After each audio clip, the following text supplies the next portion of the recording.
পুতুল নাচের ইতিকথার জমকালো প্রিমিয়ার। মানিক বন্দ্যোপাধ্যায়ের উপন্যাস থেকে অনুপ্রাণিত এই ছবি সাহিত্য আর সিনেমার এক অসাধারণ মেলবন্ধনের নজির করেছে। প্রিমিয়ারে উপস্থিত ছিলেন টলিপাড়ার টাবর টাবর পরিচালক থেকে শুরু করে অভিনেতা অভিনেত্রীরা। রূপলী পর্দায় সাহিত্যের জাদু, সুমন মুখোপাধ্যায়ের ক্যামেরার জাদুতে ফুটে উঠল মানিক বন্দ্যোপাধ্যায়ের কালজয়ী সৃষ্টি। আজ থেকে প্রেক্ষাগৃহে পুতুল নাচের ইতিকথা। হারবার্ট থেকে শুরু করে চতুরঙ্গ, নির্বাসিত থেকে শ্যামল ছায়া, একের পর এক মননশীল ছবির মাধ্যমে দর্শকদের মন ছুঁয়েছেন সুমন মুখোপাধ্যায়। পুতুল নাচের ইতিকথাতেও তার ব্যতিক্রম হয়নি।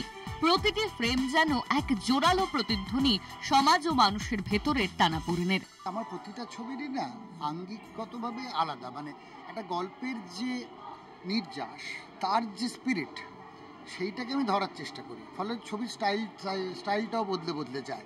পুতুল নাচের ক্ষেত্রেও একটা অদ্ভুত একটা জীবনের বহমানতার একটা গল্প আছে।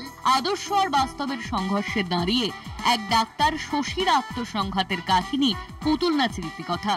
প্রিমিয়ারের অভিনেতা অভিনেত্রীরা ভাগ করে নেন চরিত্র ঘিরে নানান কাহিনী। এবার শশীর চরিত্রের নানা রকম, সেটা ইনডিসিসিভনেস হতে পারে, সেটা ওর আটকে পড়া হতে পারে, সেটা ওর এই যে ডুয়াল একটা সারাক্ষণ দ্বন্দ্ব চলতে থাকে, যুক্তি দিয়ে সমস্ত কিছুকে ও ব্যাখ্যা করতে চায় কিন্তু কোথাও গিয়ে পারে না, কোথাও গিয়ে অন্ধবিশ্বাসের কাছে একটু হেরে যায় কিন্তু তাতেও আরও হয়তো দমে যায় না। এই বিষয়গুলো কোথাও আমার মনে হয়েছে আমি বুঝতে পারছি, আমি খুঁজে পাচ্ছি শশীকে, কোথাও শশীর মধ্যে নিজেকে, কোথাও নিজের মধ্যে শশীকে। এটাতে একটা এমন একটা লোক যে অত্যন্ত শহুরে আসলে, কিন্তু সে আবার হঠাৎ করে গিয়ে একটা অজপাড়া গায়ে গিয়ে পালা গান গাইছে আর কি, এবং একটি একেবারে গ্রাম্য মেয়ের প্রেমে পড়ছে। সেই অবাধ যাতায়াত যে শহর এবং গ্রামের ভিতরে, সেইটার মধ্যে দিয়ে যাতায়াতটা করতে পেরে আমার খুব ভালো লেগেছে। শুধু শশীর আত্মদ্বন্দ্ব নয়, পুতুল নাচের ইতিকথায় উঠে এসেছে একাধিক শক্তিশালী নারী চরিত্র, যারা সমাজের গড়া দেওয়াল ভেঙে এগিয়ে চলে নিজের শর্তে। আমার মনে হয় না যে কুসুম কোনো কমপ্লেক্স চরিত্র, কমপ্লেক্স হয়ে গেছে আমরা। কারণ কুসুম যা বিশ্বাস করে, যা দেখে, সেটা এতটাই সে সৎ, সেটাই বলতে পারে।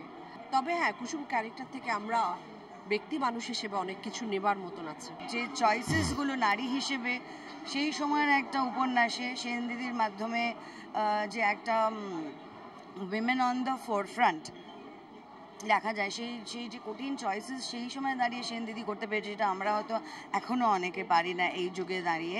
বেশি ডিটেল বলবো না, যেটার অনেক ছোট ছোট সুন্দর সুন্দর আছে, দিক আছে। পুতুল নাচের ইতিকথার একটাই বার্তা, সমাজের রশিতে বাঁধা পুতুল হলেও মানুষের ভাবনা, প্রতিবাদ আর বাঁচার আকাঙ্ক্ষা কখনো থেমে থাকে না।